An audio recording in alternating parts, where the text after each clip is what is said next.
시청자 여러분 안녕하십니까? BTV 인천 뉴스입니다. 오늘의 주요 뉴스입니다. 인천 강화구는 경제 자유구역 지정을 추진 중이며 이를 위해 교통망 확충이 시급한 과제로 대두되고 있습니다. 인천 서구의 명칭을 서해구로 변경하는 법안이 국회를 통과했습니다. 서구 명칭 변경팀이 추진한 지 2년 만에 이룬 성과입니다. 5월 첫째 주 인천 아파트 매매 가격은 0.01% 하락했습니다. 서구에서 가장 크게 떨어졌으며 전세 가격은 0.10% 상승했습니다. 이상 오늘의 주요 뉴스입니다. 다가오는 선거를 앞두고 유권자들의 선택을 가를 핵심 이슈에 관심이 쏠리고 있습니다. 물가와 일자리, 주거 문제 등 생활과 직결된 현안들이 중요한 변수로 떠오르고 있는데요. 과연 어떤 문제가 유권자들의 선택을 좌우하게 될지 현장의 목소리를 들어봤습니다. LG 헬로비전 김호 기자입니다. 선거가 다가오면서 지역 분위기가 빠르게 달아오르고 있습니다. 유권자들이 가장 크게 주목하는 건 단연 생활과 직결된 현안입니다. 특히 물가 상승과 경기 침체 그리고 주거 문제는 이번 선거에서 표심을 좌우할 핵심 변수로 꼽힙니다. 지갑은 가벼워졌지만 생활 물가는 계속 오르고 부동산 시장까지 불안정해지면서 서민들의 삶은 갈수록 팍팍해지고 있습니다. 유권자들은 이 같은 현실을 안정시킬 수 있는 후보를 찾고 있습니다. 물가 안정이 가장 중요한 것 같긴 한데요. 일단 서민으로서 물건을 사거나 이럴 때 좀 체감을 좀 할 수 있었으면 좋겠어요. 저희한테 돌아오는 무슨 혜택이라든지 그다음에 그런 것들이 몸소 체험이 가능하면 좋을 것 같긴 해요. 서민들은 이제 집값 안정이 가장 중요하기 때문에 그런 저희 서민들에게 조금 합리적으로 적용될 수 있는 그런 주택 정책을 가지고 있는 후보를 아무래도 지지를 할 것 같습니다. 젊은 세대에게는 일자리 문제가 가장 큰 관심사입니다. 경기 침체가 길어지면서 취업난은 더 이상 남의 이야기가 아닙니다. 기업 채용이 일부 늘고는 있지만 청년들에게는 여전히 넘기 어려운 벽입니다. 청년이 졸업을 하고 최대한 빠르게 취직을 할 수 있게 좀 제도적이나 아니면 좀 인턴이나 그런 경험을 많이 할 수 있는 그런 자리 혹은 박람회 그런 공론장이 만들어졌으면 좋겠습니다. 지역 균형 발전 역시 빠질 수 없는 쟁점입니다. 낙후된 지역 개발 속도는 표심을 가르는 변수로 떠오르고 있습니다. 재개발하는 거 빨리빨리 진행해주면 좋겠고 노후된 데도 조금 재개발적으로 해주시면 좋죠. 이 밖에도 세대 간 갈등과 이념 대립 등 우리 사회가 안고 있는 구조적 문제를 어떻게 풀어낼지가 표심을 가를 또 다른 변수가 될 전망입니다. 대한민국 4년의 미래를 책임질 일꾼을 뽑는 6.3 지방선거. 누가 더 현실적인 해법으로 민생의 무게를 덜어낼 수 있느냐에 따라 유권자의 표심은 갈릴 것으로 보입니다. 헬로티비 뉴스 김호입니다. 강화구는 역사적으로 많은 유적과 자원 그리고 활용할 토지가 풍부한 곳입니다. 하지만 상대적으로 고령화된 인구와 열악한 교통 환경으로 인해 개발이 더딘 것도 사실인데요. 그래서 인천시는 강화 경제자유구역 지정을 추진하고 있습니다. 강화군이 해결해야 하는 현안을 구혜희 기자가 보도합니다. 인구 6만 9천 명의 강화군. 우리나라 초고령 사회 기준이 65세 이상 인구가 20%인 걸 감안하면 강화군은 40% 수준으로 전국 평균의 2배 수준입니다. 젊은 인구는 계속 빠져나가고 연령대가 높아지면서 강화는 특단의 대책이 필요했습니다. 그래서 추진하고 있는 것이 강화 경제자유구역 지정. 강화 남단 중심의 약 20제곱킬로미터 규모의 부지를 올해 상반기까지 경제자유구역으로 지정하는 걸 목표로 하고 있습니다. 이미 국내외 기업 106곳이 투자 의향서를 제출한 상황. 주민들은 기업 유치를 통한 젊은 층의 인구 유입을 기대하고 있습니다. 일반 젊은 청년들을 어떻게 강화해서 살게 할 것인가라는 가장된 숙제가 있습니다. 그것이 강화의 미래이기 때문에 그렇습니다. 그러기 위해서는 경제 자유지역이 신속하게 선정이 돼야 하는데 다른 지역과 달리 강화는 이미 선정이 될 준비가 되어 있습니다. 젊은 청년들이 강화에 와서 일자리를 찾고 이를 통해서 강화가 발전할 수 있는 첫 번째가 가장 심각한 사항이 아닌가 싶은데 강화가 또 직면한 과제는 교통망입니다. 현재 강화로 통행할 수 있는 유일한 도로망은 초지대교와 강화대교. 이를 해소하기 위한 대중교통망 확대와 새로운 도로망 구축이 시급합니다. 강화가 현재 교통이 많은 문제점을 갖고 있습니다. 주말이면 강화 길 막혀서 못 온다 이런 문제들이 있거든요. 강화 계양간 고속도로를 통해서 문제 해결이 신속하게 이루어질 거로 저희는 보고 있고요. 또 그 역시 첫 삽을 떴기 때문에 이제는 시간 문제 또 적극적인 지원에 달려 있다고 생각을 합니다. 강화군이 경제자유구역 지정과 더불어 추진하고 있는 국립고려박물관 유치도 해결해야 할 과제로 꼽힙니다. 강화는 고려의 발자취가 남겨진 곳으로 왕조 수도 역할을 했던 도시 중 유일하게 국립박물관이 없습니다. 대한민국에서 고려를 만날 수 있는 건 강화가 유일하잖아요. 그래서 고려시대 왕조가 39년이나 강화에 있었기 때문에 고려박물관의 유치는 굉장히 상징적인 의미가 있는 것 같아요. 박물관과 더불어 문화 콘텐츠들이 같이 좀 어우러지는, 그래서 실제로 소박하지만 대한민국 땅에서 고려를 만날 수 있는 그런 곳이 강화가 됐으면 좋겠어요. 주민들은 강화의 남단과 북단이 각각의 색깔을 가지고 함께 발전해야 한다고 목소리를 높입니다. 강화의 역사성은 어디로 갈까를 생각하면 남단과 북단이 좀 이렇게 역할 분담이 좀 되면 좋겠다. 남쪽의 정체성이 있다라면 북쪽의 정체성을 좀 살려서 역사 문화와 그다음에 전 세계 DMZ 냉전 현장을 볼 수 있는 건 강화잖아요. 인구 유입과 개발을 통한 강화군 발전을 주민들은 한 목소리로 원하고 있습니다. BTV 뉴스 구혜입니다. 오는 7월부터 인천 동구와 중구 내륙은 제물폭우로 새롭게 출범합니다. 두 지역은 인구가 줄고 있는 데다 노인 인구 비율이 높은데요. 유권자들은 새로운 성장 동력을 확보하기 위해선 젊은 층을 유입시키기 위한 정책이 시급하다고 입을 모읍니다. 이정윤 기자입니다. 오는 7월 행정체제 개편에 따라 통합되는 동구와 중구 내륙. 두 지역이 합쳐져 제물포구라는 이름으로 새롭게 출범합니다. 6.3 지방선거를 통해 초대 제물포구청장을 뽑는 유권자들. 무엇보다 시급한 현안으로 인구 유입을 꼽습니다. 두 지역 모두 인천의 대표적인 원도심으로 인구 유출이 크기 때문입니다. 제물포구 인구는 동구와 중구 내륙을 합쳐도 약 10만 명 규모. 특히 65세 이상 노인 인구 비율이 30%에 육박해 고령화가 빠르게 진행 중입니다. 노인만 여기 있잖아. 나 같은 사람.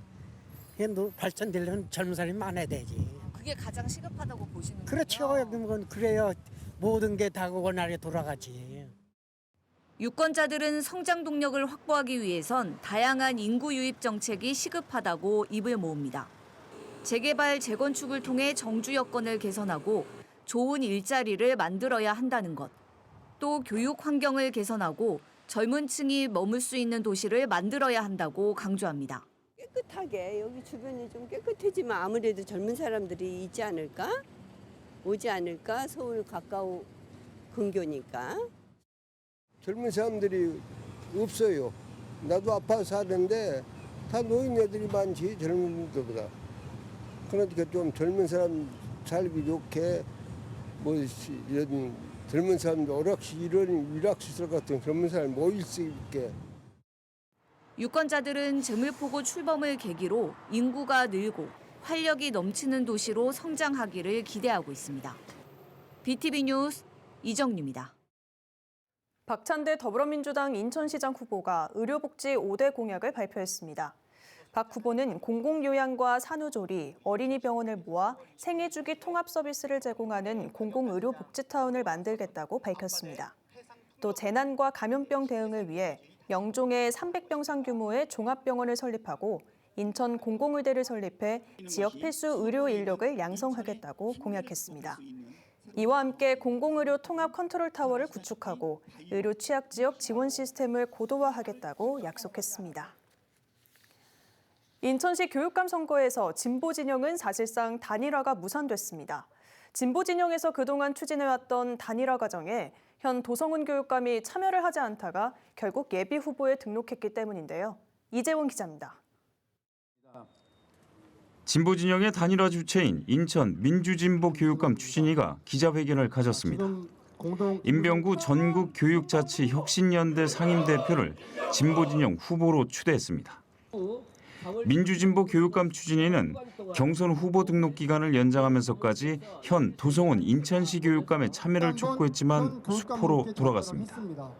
끝내 도 교육감이 경선에 참여하지 않고 예비 후보 등록을 마치면서 독자 행보를 선택했기 때문입니다. 도성훈과 임병구 두 사람이 이번에 양보하고 다음에 내가 출마해라고 하는 약속이 있었다고 합니다. 그런데 한 사람은 약속을 지키고 한 사람은 약속을 안 지키고 있습니다. 이런 부분에 대해서 우리는 만약에 경선을 참가한다면 그 약속은 없던 것으로 하겠다라고 했는데 참가를 하지 않음으로써 임병구 후보만이 오늘 경선을 통해서 단독 후보로 결정이 되었습니다. 도성훈 인천시 교육감은 1960년생으로 충청남도 천안 출신입니다.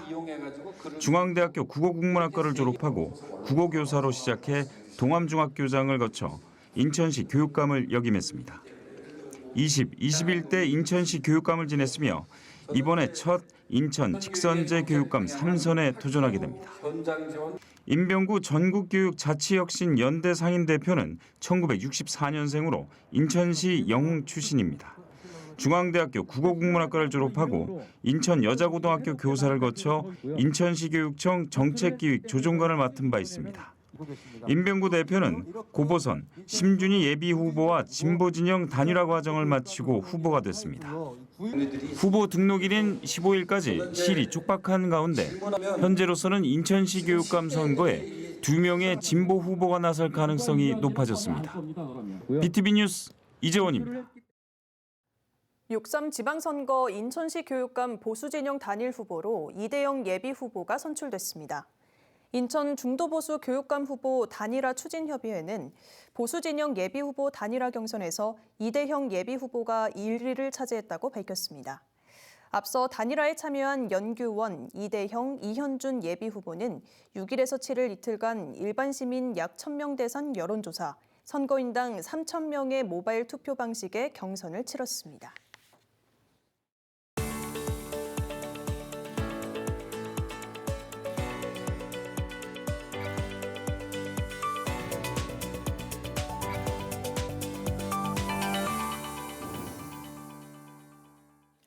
한 주간의 인천 이슈를 알아보는 위클리 인천 시간입니다. 오늘도 성용원 인천시 대변인과 함께합니다. 어서 오십시오. 네, 안녕하세요. 네, 정부의 중동발 위기 대응에 맞춰 인천시가 민생 추경을 실시하고 다양한 시민 체감 사업을 추진하고 있다고 하는데요. 자세한 소식 전해주시죠. 네, 인천시는 최근 시민들에게 어려움을 주고 있는 고육과 고환율 위기를 극복하기 위해 인천형 민생 추경을 편성하여 사업을 신속히 추진하고 있는데요. 먼저 시민들의 장바구니 물가 부담을 낮추기 위해 오는 7월까지 인천 이음 캐시백을 기존 10%에서 20%로 확대하고 월 구매 한도를 30만 원에서 50만 원으로 상향 조정했습니다.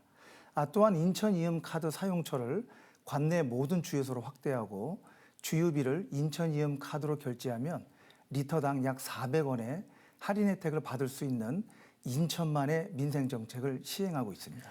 네, 정말 많은 분들께 유용한 정보가 될 것 같은데요. 또 고유가 피해 지원금의 사각지대를 인천시에서 해소하고 있다면서요? 네, 정부에서 정한 고유가 피해 지원금 규모를 보면 수도권은 비수도권에 비해 5만 원이 적게 지급되는데요.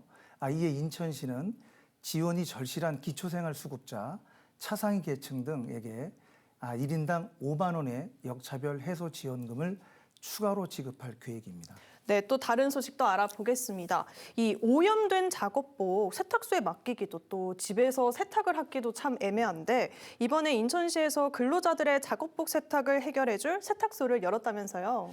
네, 50인 미만 사업장 근로자들의 작업복 세탁을 책임질 천안세탁소 검단점이 서구 뷰티풀파크 지식산업센터에 문을 열었는데요. 천원세탁소는 작업복 한 장에 1,000원, 춘추복은 500원의 세탁 서비스를 제공하여 근로자들의 경제적 부담을 낮춰주고 편의를 높였습니다. 정말 많은 분들이 이용을 하실 것 같은데 이 천원 세탁소 어떻게 운영이 되나요? 네, 천원 세탁소는 세탁소 차량이 사업장을 직접 방문하여 작업복을 수거하고 세탁 후에 다시 사업장으로 배송해주는 원스톱 서비스를 제공하는데요. 다음 달까지 서구, 검단, 계양 지역을 대상으로 시범 운영을 한 후에 7월부터 남동 근로자복지관에 남동점을 개소하여 세탁 서비스를 인천 전역으로 확대할 계획입니다. 네, 또 어린 자녀를 키우다 보면 우리 아이 어디에 맡기지 하고 당황할 때가 꽤 많습니다. 인천시가 이런 돌봄 공백을 해소하기 위해 야간 연장 돌봄 서비스를 확대 운영한다면서요? 네, 인천시는 초등학교 자녀를 둔 가정의 심야 시간대 돌봄 공백 해소를 위해 지역 아동센터와 다함께 돌봄센터 등 17개소를 지정하여 돌봄 운영 시간을 기존 저녁 9시에서 최대 자정까지로 연장 운영하는데요. 특히 기존의 돌봄 시설을 이용하지 않았던 자녀라도 인천 시민이라면 누구나 필요할 때 서비스를 이용할 수 있습니다. 네, 이 서비스 신청 절차는 어떻게 되나요? 네, 돌봄이 필요한 보호자는 평일 오후 6시부터 이용할 수 있으며 최소 2시간 전까지 인천시 야간 연장 돌봄 콜센터로 연락 주시면 즉시 이용 가능한 시설을 안내받을 수 있습니다. 네, 이제 마지막 소식, 청라 하늘대교에 대한 소식도 알아보도록 하겠습니다. 청라 하늘대교에 다양한 관광시설 운영이 시작된다면서요? 네, 그렇습니다. 청라 하늘대교는 단순한 교량의 역할을 넘어서 전망대와 침수공간, 대형 미디어 아트 등 시민들이 이용하고 즐길 수 있는 다양한 복합 관광시설을 갖추고 있는데요. 이달 7일부터 운영된 전망대와 침수공간을 시작으로 15일에는 184.2m의 세계 최고 높이의 해상교량 전망대에서 하늘을 걷는 엣지워크도 체험하실 수 있습니다. 네, 또 많은 분들이 찾아주실 것 같은데 사전 예약제로 운영된다고 들었습니다. 이용 방법이 어떻게 되나요? 네, 전망대와 엣지워크 체험을 위해서는 청라 하늘대교 홈페이지 더 스카이 184에서 예약 후에 온라인 티켓을 현장에서 제시하면 되는데요. 체험 요금은 하늘 전망대 15,000원, 엣지워크 6만 원이지만 인천 시민은 50%의 할인 혜택을 받을 수 있습니다. 네, 지금까지 성용원 인천시 대변인과 이야기 나눠봤습니다. 오늘 말씀 고맙습니다. 감사합니다.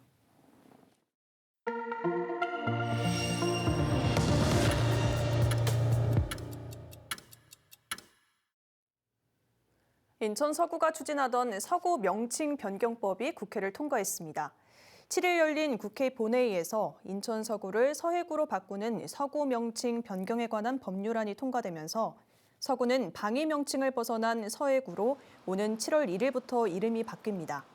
이는 서구 명칭 변경팀이 신설되면서 본격 추진한 지 2년여 만입니다. 법안을 대표 발의한 김교훈 국회의원은 새로 출범하는 서해구가 교통, 문화, 경제, 복지 등 모든 면에서 탄탄한 기반을 마련할 수 있도록 적극 지원하겠다고 밝혔습니다.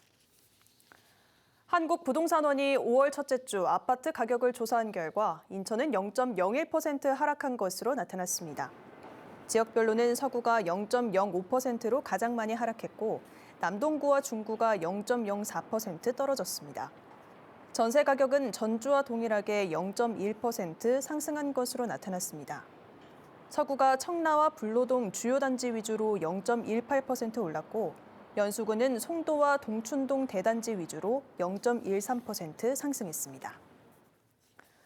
인천시가 중구 신포동과 차이나타운 일대 주차난을 해소하기 위해 공영주차장을 새로 만들었습니다. 이번에 조성한 개항장 공영주차장은 중구 항동 4가 일대에 조성됐으며 차량 126대를 주차할 수 있는 규모입니다. 인천시는 다음 달까지 무료로 운영하고 7월부터는 요금을 받을 예정입니다. 주차 요금은 최초 30분에 600원, 이후 15분당 300원입니다. BTV 뉴스는 뉴스 홈페이지와 SNS에서도 다시 보실 수 있습니다. 시청자 여러분의 많은 관심 바랍니다. 이상으로 BTV 인천 뉴스 모두 마칩니다. 시청해주신 여러분 고맙습니다.